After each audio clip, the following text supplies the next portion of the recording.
Bem-vindos novamente, esse é o nosso terceiro vídeo da nossa série Armazenador de Energia. Estamos falando especificamente dos volantes de inércia. Qual que é o princípio de funcionamento do volante de inércia? Como que ele consegue, de fato, armazenar essa energia? Basicamente, são duas formas, são dois critérios que esse sistema se baseia para conseguir armazenar energia. Parte dessa energia é armazenada em termos de rotação, que foi o que eu comentei com vocês lá atrás, de forças inerciais. Então, eu giro uma massa, à medida que eu tento acelerar, eu forneço energia, à medida que eu tento frear, eu recupero a energia. Mas nós temos também uma parcela pequena, cerca de 5%, sendo armazenada na forma de deformação elástica do material. Como assim?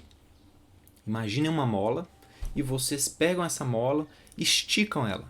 No momento que você solta essa mola, ela retorna à sua posição original. Então significa que estamos transferindo energia para a mola e à medida que nós soltamos, essa energia ela é restaurada. Quando o volante de inércia, o nosso rotor, ele está girando, como a velocidade de rotação é elevada, ele realmente se deforma. E parte dessa deformação armazena energia, como se fosse uma mola. Então nós precisamos entender esse princípio, apesar de ser um armazenamento pueril, pouco frente ao armazenamento de energia por energia cinética, mas é importante que a gente saiba que isso também existe. Princípio de elasticidade. Lembrando do nosso conceito de trabalho, energia vai ser a integral de força numa determinada distância. E podemos ter, por exemplo, vamos imaginar no caso de uma mola, a deformação sendo proporcional à força. E aqui existe uma diferença entre uma deformação elástica e uma deformação plástica. O melhor exemplo seria, de novo, pegamos a mola, puxamos, soltamos, ela voltou à condição original. Mas e se a gente pegar essa mola e esticá-la muito? Quando a gente soltar, a gente vai perceber que ela não vai voltar à condição original. Então nós causamos o que a gente chama de deformação plástica, uma deformação permanente. Ela não consegue mais retornar ao estado em que ela estava. Para explicar isso, nós precisamos de um gráfico, é o gráfico tensão versus deformação. Eu já vou mostrar isso para vocês. Existe uma proporcionalidade falando da deformação elástica, que é regida pela lei de Hooke, que é aquela famosa equação que vocês conhecem, que é a força igual a Kx. O K aqui seria a nossa rigidez, a rigidez do material. E nós temos aqui o módulo de Young, que está relacionado a esse K. Uma coisa interessante, quando a gente fala que um corpo é rígido, de onde vem esse conceito? Esse conceito, na verdade, ele está associado à capacidade de deformação. Uma mola, a gente não fala que é rígido, mas, na verdade, a constante dela é a constante de rigidez.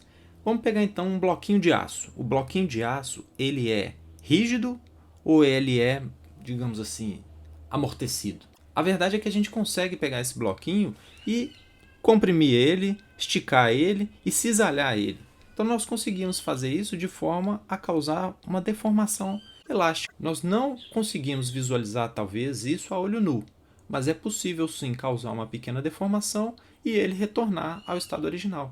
Isso inclusive é utilizado em construção civil. O pessoal projeta viaduto, projeta edificações de forma a considerar uma pequena deformação elástica e ele voltando ao estado original.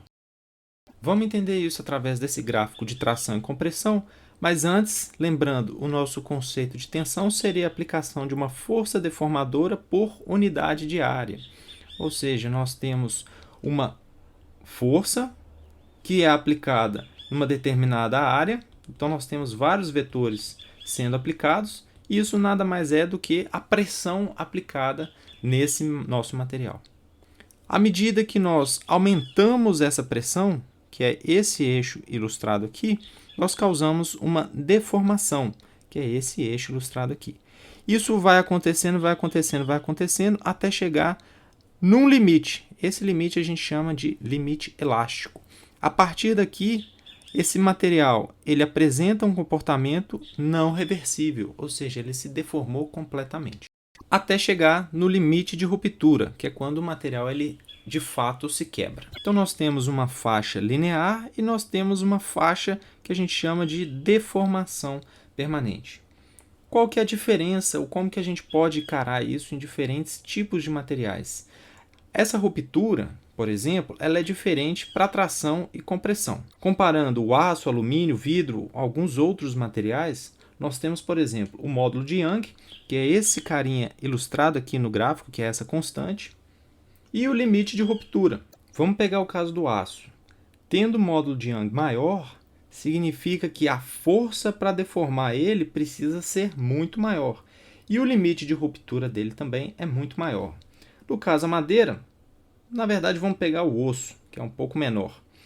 Tendo uma mesma deformação, eu preciso de menos força, ou seja, a sensação é de que o osso ele é mais flexível, apesar desse conceito de flexibilidade e rigidez ele ser subjetivo.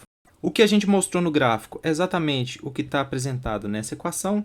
Então, a nossa pressão ela é diretamente proporcional ao módulo de Young. Aqui eu apresento ele de duas formas, tanto o Ezinho quanto esse gama. Isso depende muito da literatura que a gente consulta, mas o que a gente precisa saber é que é a mesma coisa.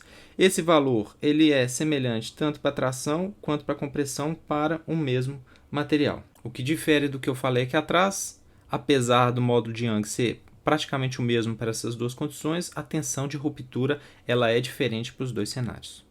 Vamos pegar o seguinte, a gente conhece aquela equação de força vezes K vezes ΔX, é a equação da mola. Qual que é a relação energética? É 1/2 de Kx ao quadrado, que é a energia armazenada em uma mola. Vamos então colocar isso em termos desse gráfico aqui e ver o que a gente consegue relacionar. A energia, então, ela está associada à integral dessa força em função de um deslocamento. Basicamente, 1/2 de K ΔL, que é o nosso Kx ao quadrado, que a gente apresentou aqui em cima. Se a gente fizer as devidas substituições, o nosso K seria o nosso módulo de Young, a área sobre o nosso L. Isso aqui seria a nossa energia armazenada. Podemos, então, extrapolar isso um pouco e tentar calcular em termos de densidade energética, ou seja, qual que é a energia por volume desse material. Substituindo cada um desses valores, nós temos então que a energia continua 1/2 no nosso ΔL sobre L. Esse ΔL sobre L a gente pode substituir por esse epsilon, ficando então apenas com ΔL A e o módulo de Young, A sendo a área. Evoluindo um pouco mais, dividindo isso tudo pelo volume, acaba que a gente chega nessa equação aqui embaixo. Ou seja, a densidade energética ela está relacionada a meio, módulo de Young, que é a nossa constante, e a deformação, que é esse epsilonzinho que a gente mostrou aqui em cima, a deformação sobre a deformação total. Se esse processo de deformação for reversível e sem perdas, ou seja, eu fiz uma deformação elástica, não foi plástica, e por qualquer motivo que seja, eu não esquentei a peça, né? Essa deformação ela aconteceu de forma a não gerar calor. O trabalho ele é igual à energia armazenada, que é o que a gente está considerando para fazer exatamente esse equacionamento aqui em cima. Se for uma deformação plástica, ou seja, não reversível, ou então até chegar mesmo a uma fratura, isso pode quebrar e inutilizar o nosso volante de inércia. Então, nós não queremos chegar nessa condição.